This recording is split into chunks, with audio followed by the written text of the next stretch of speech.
Hi, Assalamualaikum. My name is Muhammad KHUSYAIRI bin Muhammad YUSOFF, and my matric number is 2200420, and I from 1TML2. My project is Future Train, which is I was choose Future Rail Monorail. Let's check it out.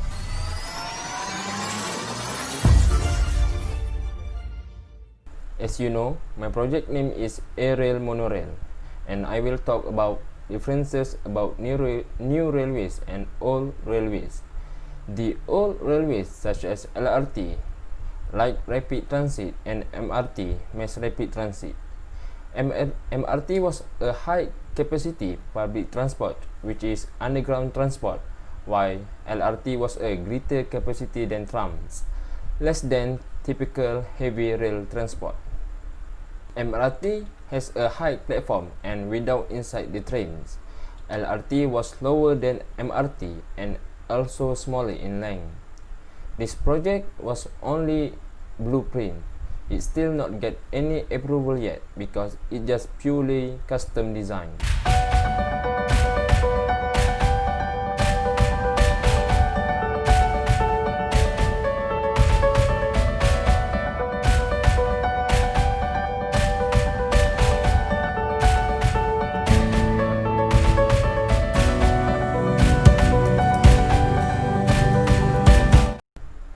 Everything have the advantages and disadvantages.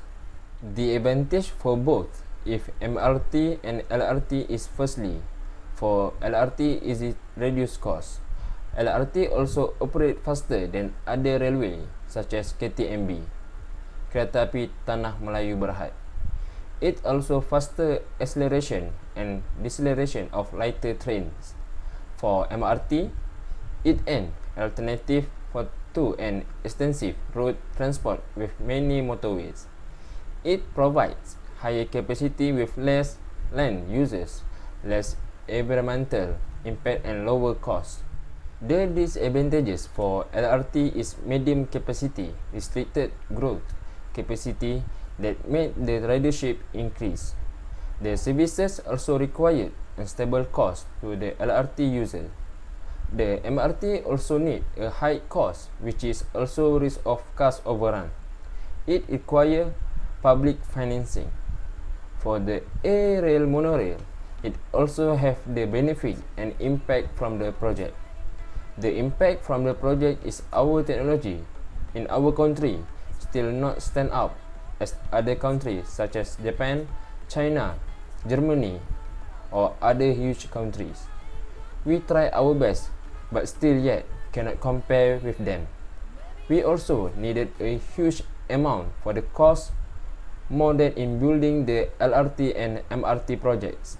The benefit of this rail monorail is it free up the space, which means we're not using too much space on land. It also decrease in using fuels, traffic jam, and also reducing carbon monoxide.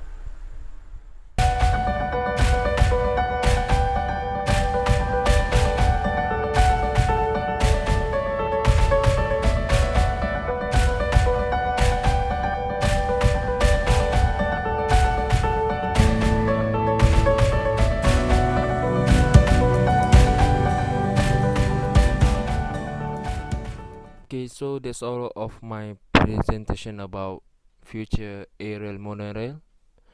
I would like to thank you for all of watching my videos, and please don't forget to like, subscribe, and share. And thank you very much.